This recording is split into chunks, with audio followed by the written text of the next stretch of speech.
Welcome to Building the Future. I'm your host, Kevin Horick. You can check out new episodes of the show every Tuesday and Thursday at 2 p.m. If you missed an episode or want to get more information about the show, please visit buildingthefutureshow.com. I'm also going to be at the Business Rocks Tech, Music, and Investment Summit recording shows live in Manchester, England, April 21st and 22nd, where Steve Wozniak is headlining. More information about the summit is on the show website at buildingthefutureshow.com. Welcome back to the show. Today we have Dhruv Ahiya, CTO and founder of H Plus Technologies. Dhruv, welcome to the show. Yeah, thanks for having me on the show, Kevin. Yeah, no problem. I'm excited kind of what you guys are doing, and to be 100% honest with you, I've kind of wanted what you guys were doing since I was a child in the 80s, but maybe before we kind of cover what you're doing, maybe let's start off with kind of where you grew up. Definitely. So I actually grew up in westernmost state of India known as Gujarat. Okay. Just like similar to Vancouver, it's also the west coast of India.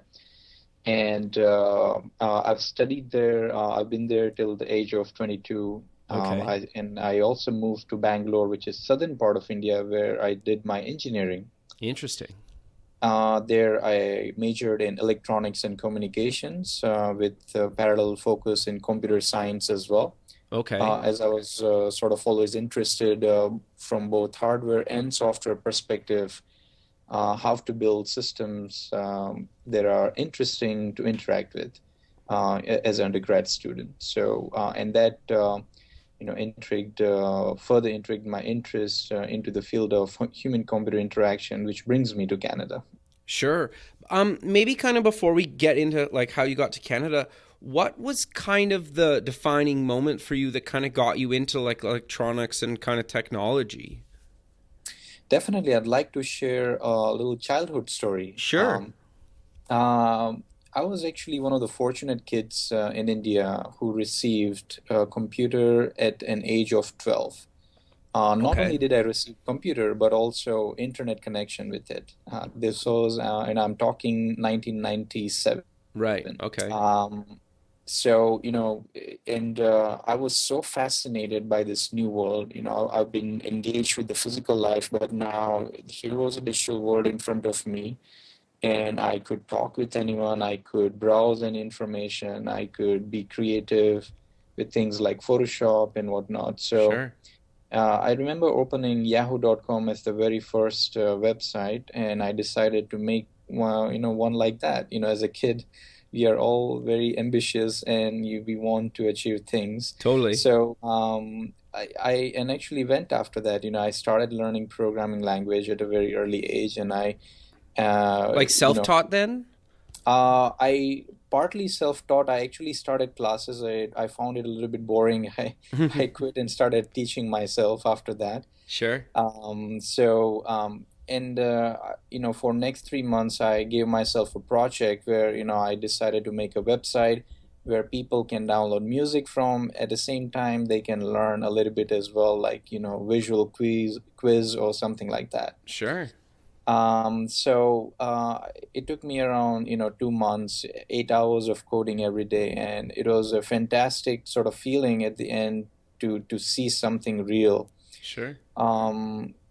But I'd like to share an experience that I went through in terms of creation of this website. Before this, Sure. I'd always used to have dinner and lunch, and with my family, I would tend to spend more time with my friends. But after the introduction of computer, especially getting delved into creating something, it was really hard for me to sort of spend time with others, and I sort of realized how technology acts like a double-edged sword in that sense. It gives us a lot of power, but at the same time, the current computing interface takes us away from some of the aspects of real life, Sure. such as socializing in real three-dimensional space. So that was a little realization moment where I felt like how could there be technologies. Essentially, it was just a question at that point. I had no idea how things could be done further. as I had just started learning things in this new world. So, this is sort of this further intrigued my interest to take up science, engineering.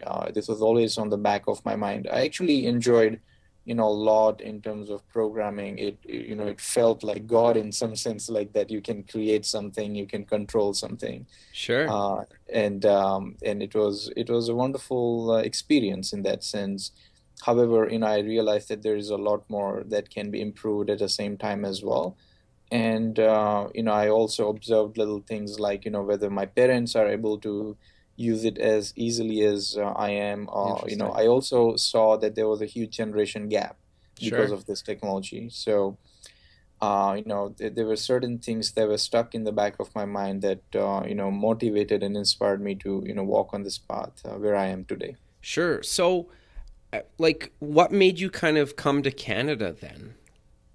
Definitely. So, after finishing my engineering, I didn't want to do a regular master's in electronics or master's in computer science. I wanted to do something that was much more interdisciplinary. I tend to think about ideas from multiple different perspectives. I'd like to think, as I mentioned, I'd like to think from my parents' perspective, whether they find it something easy or not. I'd like to think from an art perspective. Um, I remember doing a project as an undergrad.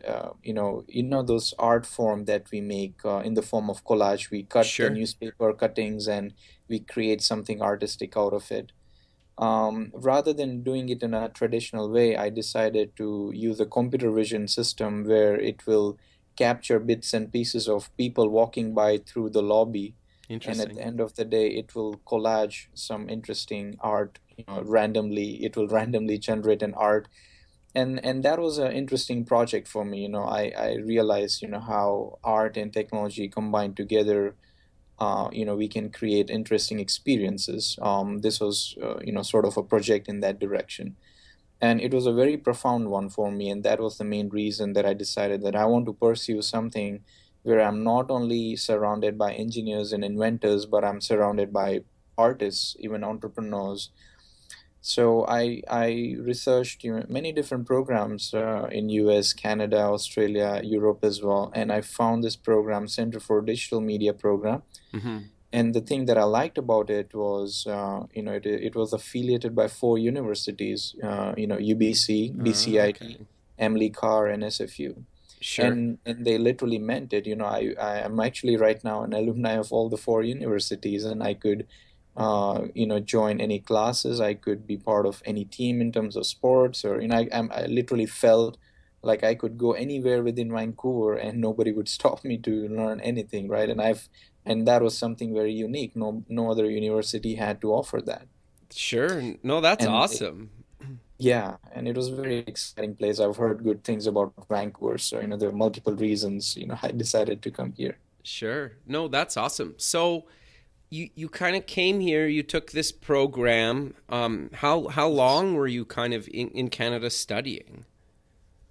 Yeah, it was a regular master's program, 2 years Okay. program, Okay. and it's Masters of Digital Media. And the interesting part is that the last semester we either get to go the normal route of working for someone, or we get to actually start something that we believe in, the path of entrepreneurship. Sure. So that's something that I liked about this program as well, that it gave an opportunity to explore your own ideas and be practical about it, learn things like business model, business plan, and learn things like management as well, Right. and not just creating. So it was great, and it's been taught by industry veterans and leaders in that space, where they have actually exited companies successfully, where we get to learn a lot from.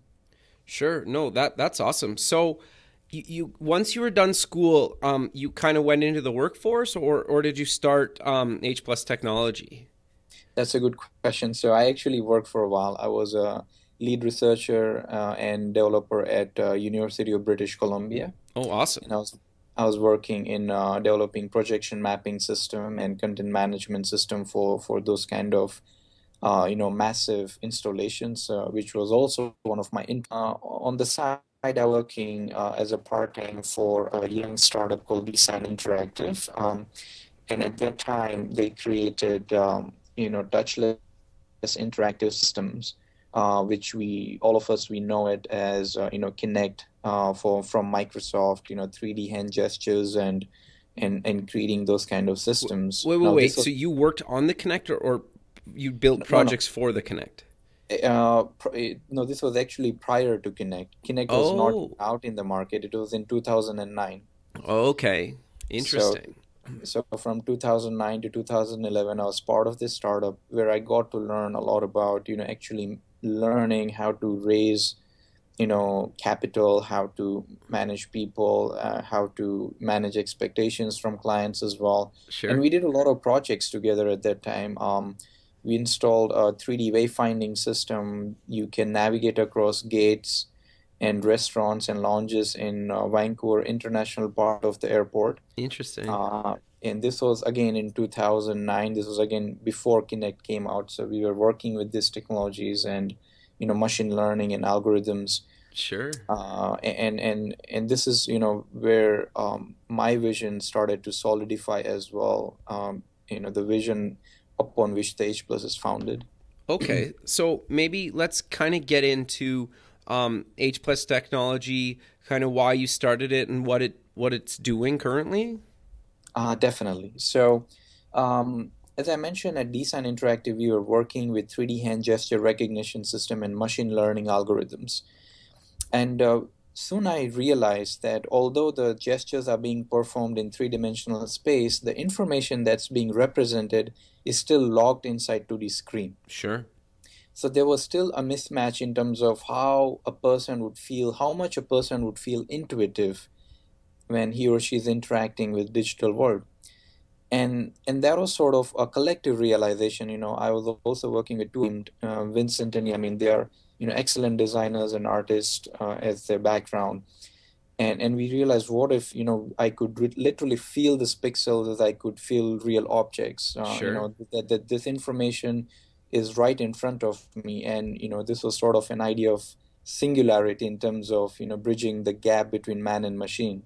So this became it was like a brink of thought, but we stuck onto it, and H Plus essentially was founded on this vision of humanizing technology, which means to design and develop systems which are adaptive in human nature, not just in terms of interaction, but also in terms of representation of information. So, this was a sort of collective vision amongst three of us, and all three of us were passionate about, creating systems like this. And we all three of us worked on, the systems being developed at Design as well. So this was sort of an evolution in that direction, where we wanted to have that complete control over the system.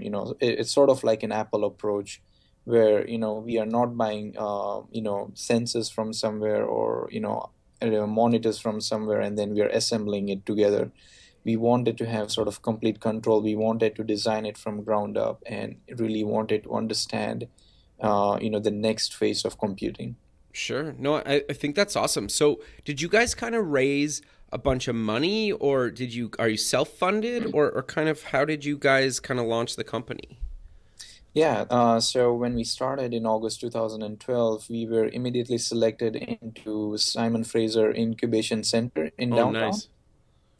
And so, we had a free office space. At least in the first 6 months, we were run through bootstrapping, sweat equity, as you may know. Sure. Yep. And all three of us were working prior to that. And we got together, we collected a bunch of money together, and raised some money from family as well, and supported ourselves for next 8 months from August 2012. We at the same time, we had really good advisors who told us, never stop pitching. So Sure. we were always pitching to investors, and we had a plan from there. And that's the result that you see right now, which is Hollis. So, and that was the plan actually back in 2000 and early 2013. So fortunately, we were able to raise, one of the finest seed round based in Canada. We were able to raise 1.2 million. Wow, congrats. That's awesome. Yeah, thanks. And and based on that support, we started receiving, a lot of government support as well. IRAP, Right. which is in Industrial Research Association program. They started supporting us. They knew that, holograms and holographic computing would be the next phase even after, AR and VR. So, they were really, we were really fortunate to be surrounded by this kind of people who really understood what we are trying to do here. So, counting everything together, so far we've raised nearly 2.5 million in funding, counting, both government as well as, investment from private investors. Sure. That's awesome. So you kind of touched on what Hololus is, but do you want to maybe kind of just for the listener talk about exactly what it is? Yeah, so, through all this support, our goal was to create, world's first uh, holographic platform. Essentially what it means is and that's what Holus is. So Holus is world's first holographic platform which converts any flat 2D experience coming out of your tablet, smartphone, PC, Mac, Linux into multidimensional 360-degree holographic experience. What it simply means is, imagine something floating in the air. It's an optical illusion in a sense, but you can see it from multiple different directions. Now it's a little bit different from a hologram, like you see the stickers on your currency notes or on your credit card. Sure. It's different from that. But what we have done is to simulate that sort of experience, and the way we do it is through position tracking. Okay. When you pair your smartphone either through Bluetooth or Wi-Fi with Holus, it can track your position in real time, and then it can correct the perspective of a given three-dimensional object that you see inside Hollis. That's very cool. Now it, yeah, and to add further on, to explain the platform part, it comes with software development kit for Unity and Unreal Engine, Okay. which means developers, designers, and artists can jump on board and create their own holographic experiences. They could convert any games, or could be wide range of possibilities through that software development kit. Sure. And just so people know, the Hollis is like a box that would sit kind of on, your Yes. table or something. Yeah, it's a tabletop display, and you can put it anywhere. It's a fairly portable unit. I would say it's fairly lightweight. Right now, we are in the process of manufacturing, and our target is to get it around 10 kilograms. Oh, wow. So you could lift it, from one place to another, and you do not require to wear any glasses or anything that's being attached to your body. So it's a hassle-free way of actually seeing, holographic images.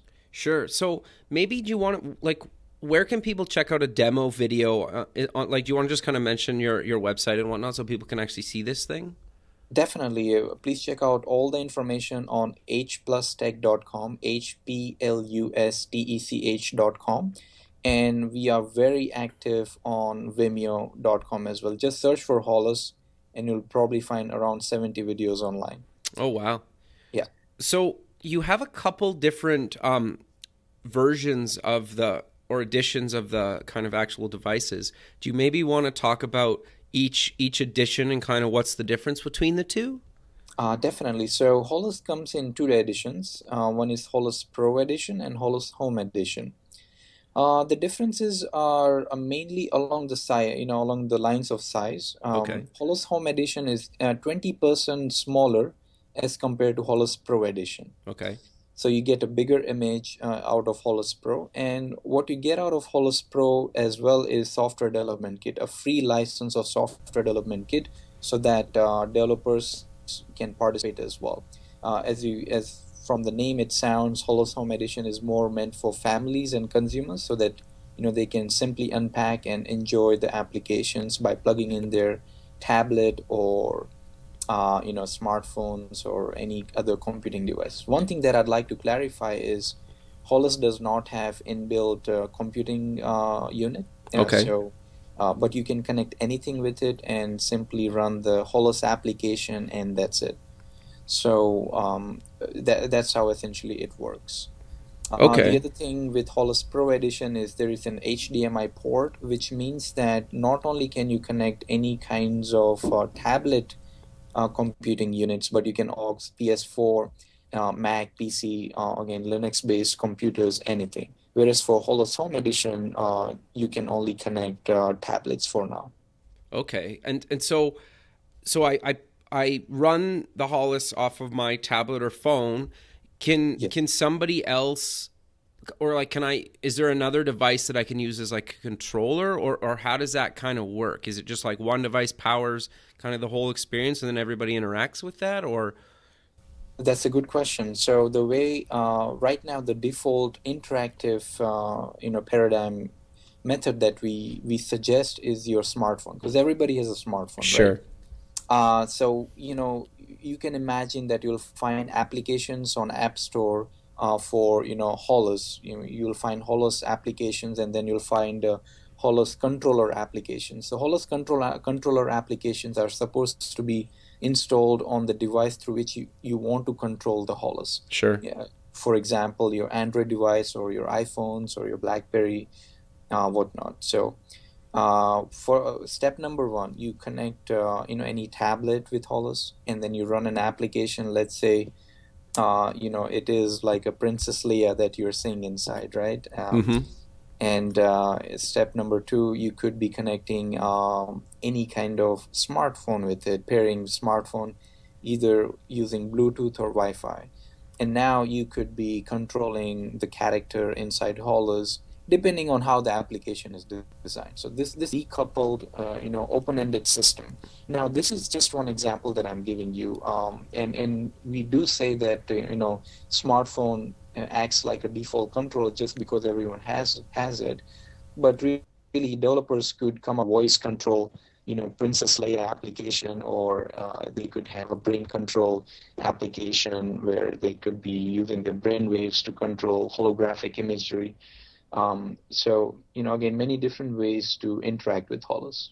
No, I think it's very cool, and like I said, kind of at the beginning of the show, I basically wanted this when I was a kid, in the '80s, growing up, right? Because this is kind of, you brought kind of, I think, a lot of people's kind of childhood to reality. Thank you. Yeah.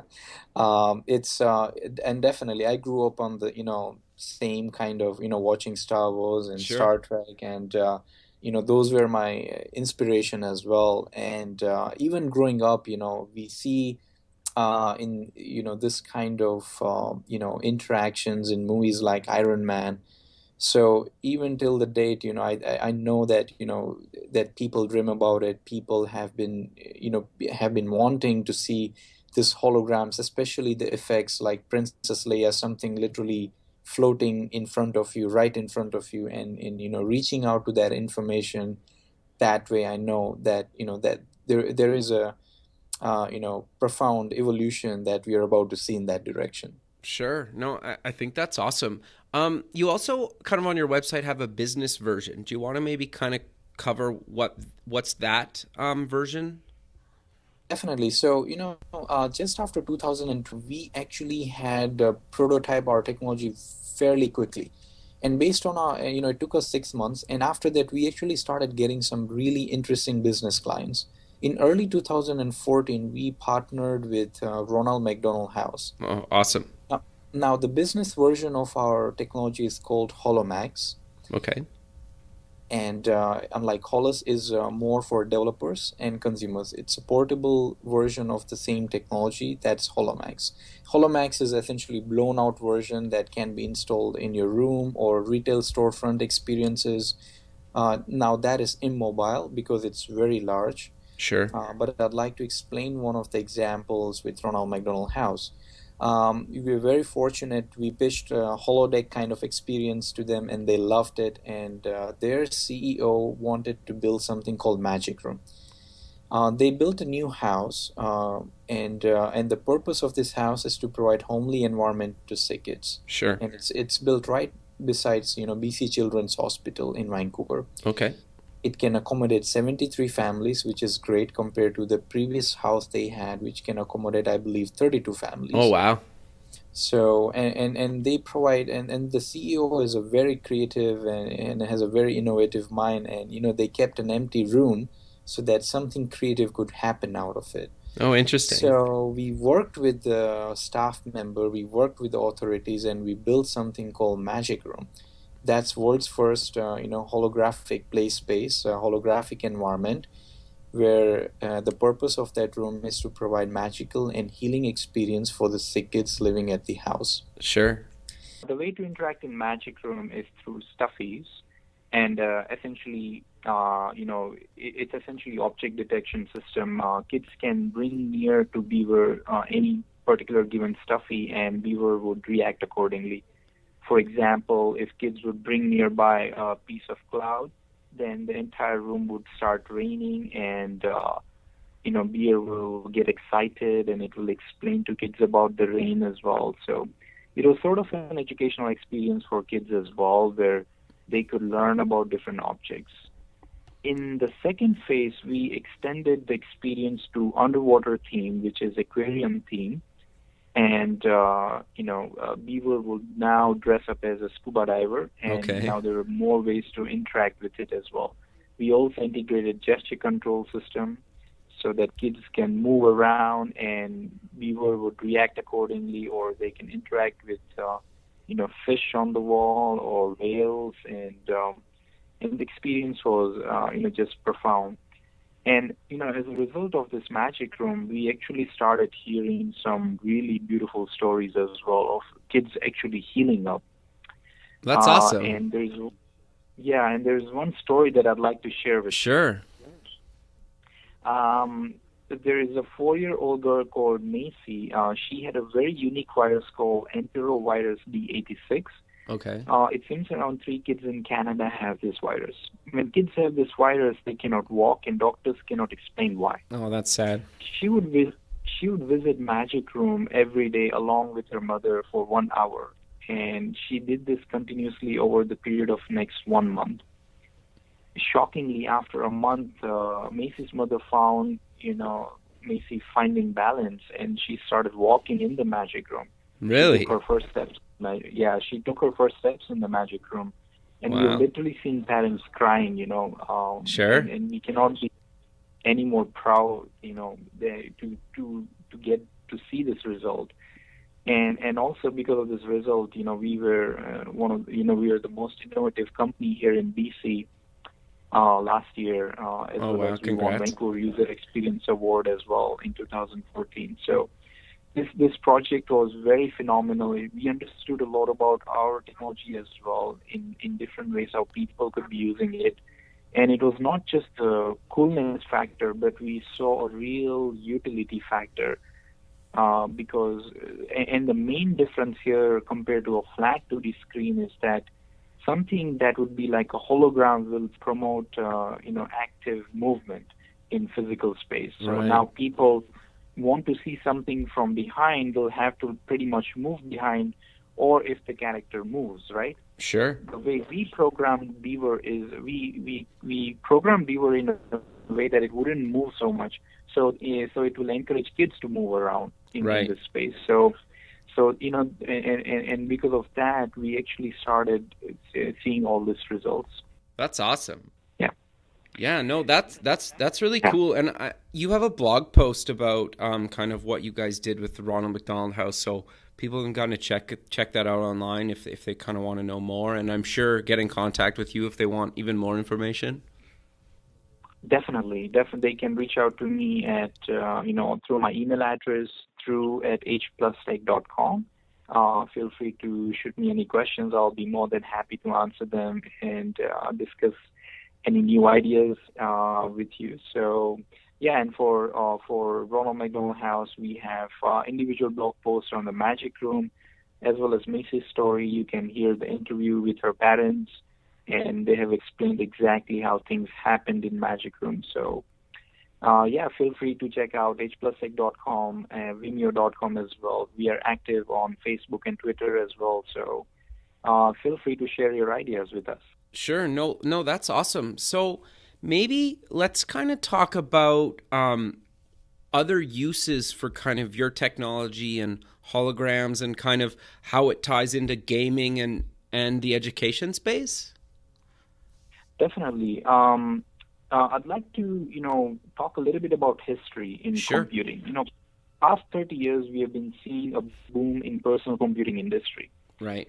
Yeah, at H Plus, we ask ourselves question, what is the future? And we get ourselves an answer. Not only is, hologram or holographic computing be the future, but social computing is going to be an important aspect of it. Now, when I talk about social computing, I'm not just talking about social computing on internet, but I'm talking about social computing on ground Right. in real life. So, we started designing games where we would mimic, board game experiences, for example. Yeah, every Thursday night we have a games night and we play Right. board games. Settlers of Catan, Tokyo King, and all those different kinds of games, and we learn a lot from those games and try to simulate some of those experiences within Hollis. Okay. The main reason is because we believe that Hollis would be great for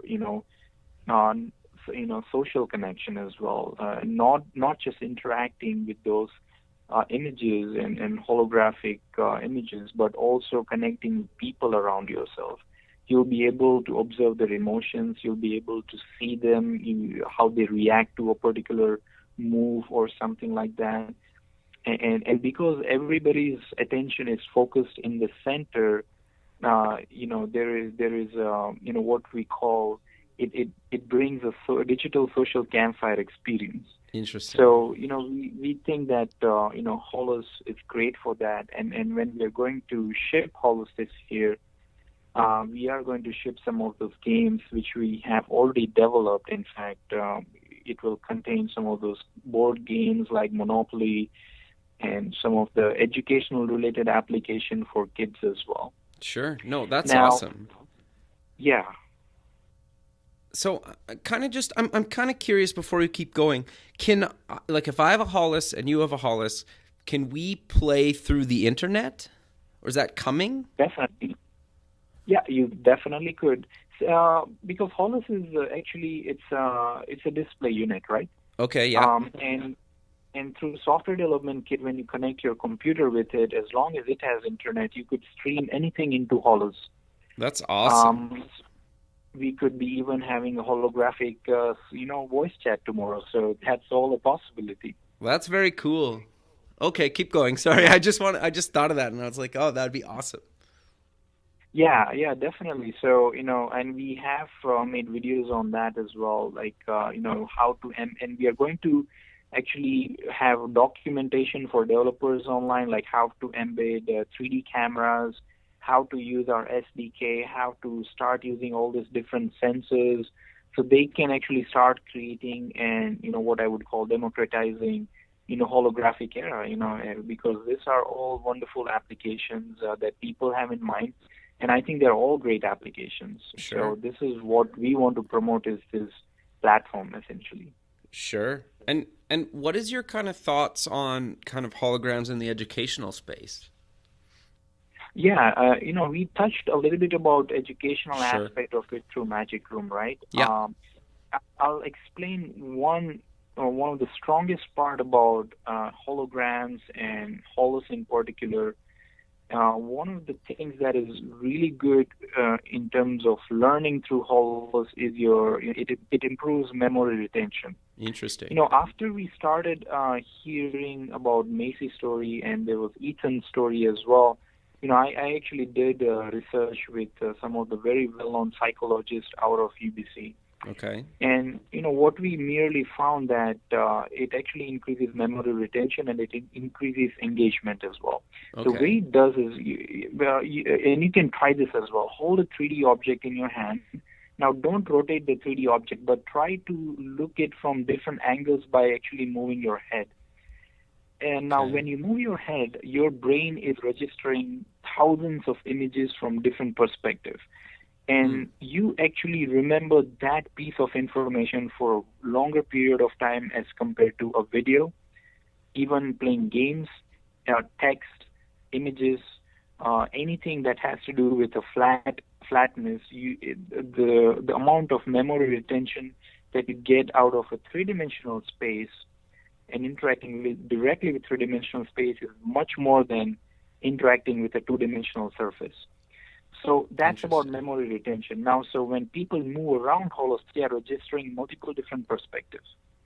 So imagine learning complex 3D concepts like DNA structure for kids. Sure. And solar systems. Now they can easily remember this piece of information.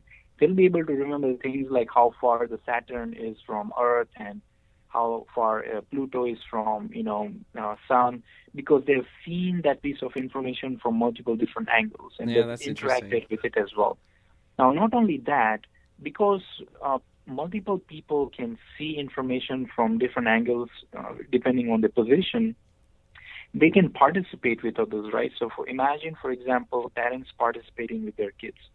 So Holos provides an opportunity for multiplayer participation in the physical space, where we overcome isolation, we overcome stagnation, and when we overcome this problem of isolation, there is much more interaction, not just with holographic pixels, but also with peers around yourselves, and that. I would say, these are some of the strongest points in terms of improving the educational experience as well. So we have actually, when we are going to launch Holos this year, we are going to ship, playbooks for kids. They are simple applications for now, but our idea is to encourage developers to create more content and create more applications. But we definitely believe that education industry will greatly benefit from this. Sure. So when are you guys kind of launching everything then? Right. So right now we are in the last part of our DFM, which is designing for manufacturing, and we are planning to go into manufacturing in a few months from now. Okay. And from there on, we could be creating thousands of units fairly quickly. So we are going after a manufacturing process. And making sure that we can fulfill the orders very quickly, from Kickstarter as well. Sure. As well as other pre-orders that we are getting on a daily basis. Sure. No, that's awesome. You kind of mentioned there was one other story, like Sean, was it? Do you want to maybe share that quick before we kind of close the show? Yeah, it's Ethan's actually. Oh, Ethan, yeah, okay. Story. Sorry, I don't know where I got Sean from. Yeah, no problem. So Ethan, Ethan's story is not that profound as Macy's story, but Ethan is also one of the brilliant child. He actually has a bone cancer in the leg, and his one of his leg is amputated. Okay. And he cannot walk, but we've seen even Ethan's mother in the magic room, and we've seen Ethan so happy to interact with the magic room, and he's been actually one of the designers for Phase 2 as well. Very smart kid, and he's been providing us input for the Phase 2, the aquarium theme, and how other kids could be interacting with it as well. So we've been hearing some beautiful stories of how kids have loved this space. Sure. No, that's awesome, Drew. This has been great. We're kind of out of time, so maybe do you want to kind of close the show with, again, promoting where people can find, you guys online and any other social media profiles that you want to promote? Yeah, definitely. Guys, feel free to check out hplustech.com, and if you're interested in Holos right now, you can actually pre-order one yourself for $7.99 USD, and we are going to ship it in a few months from now, as I mentioned on the show. So feel free to check us out and reach out to us through the form. And we are active on Facebook /HPlusTech, Twitter /HPlusTech, Vimeo.com as well, and you can find some of the videos on YouTube as well. So let us know your thoughts. We'll be very excited. As I mentioned, this is about growing a community together. This is about democratizing holographic era with your support and with your input, and that's the reason why we are here so far. So feel free to reach out to us, and I'll be really happy to answer any questions you may have. Perfect. Drew, thanks again for doing this. I really appreciate it. And I think what you guys are doing is awesome. And I love the stories and how, you're already kind of changing people's lives. So, this has been awesome. Thanks again for doing it. We'll be in touch. I'm excited for you guys to get these things, out and whatnot. But yeah, thanks again for doing this, and we'll talk soon. Yeah, and lastly, thanks Sure. to you, Kevin.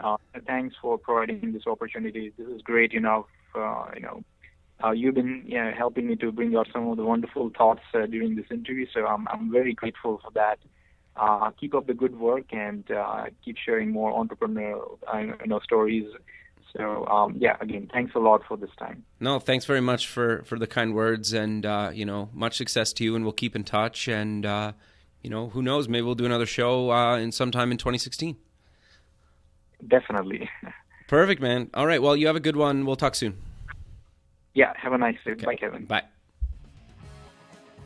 Thanks for listening to the show. The music for the show is done by Electric Mantra. You can check them out at electricmantra.com. Until next time, keep building the future.